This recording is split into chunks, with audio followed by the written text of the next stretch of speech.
Masih ingat Mbah Panut polisi yang jadi peserta tertua di sidang nikah? Begini kabarnya sekarang. Sebelumnya, sempat viral Aibtu Panut Sudiana atau yang dikenal Mbah Panut menjadi peserta sidang nikah. Sidang tersebut digelar untuk pemberian izin nikah pada anggota Polri yang akan melaksanakan pernikahan.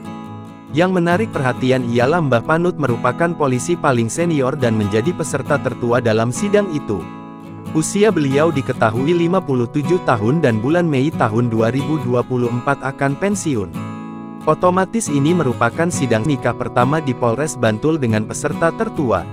Lantas, bagaimanakah kabar Mbah Panut sekarang? Kini Mbah Panut akhirnya resmi melepas status duda setelah menikahi Raden Rani Yasmina pada Sabtu, tanggal 18 November tahun 2023. Pria bernama lengkap Panut Sudiana tersebut menggelar akad nikah di sebuah masjid di dekat rumah Mbah Panut. Momen pernikahan keduanya terekam dalam video yang diunggah akun Instagram resmi Polres Bantul. Tampak Mbah Panut di usianya yang senja tetap gagah memakai setelan jas berwarna hitam. Ia terlihat semringah di hari bahagianya.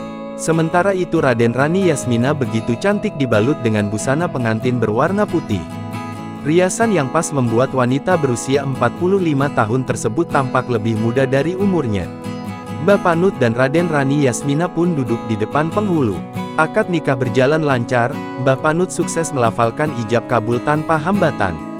Sejumlah tamu yang hadir langsung memberikan ucapan selamat kepada kedua mempelai. Rona bahagia pun terpancar jelas dari Mbah Panut dan Raden Rani Yasmina. Mereka kini resmi menjadi pasangan suami istri.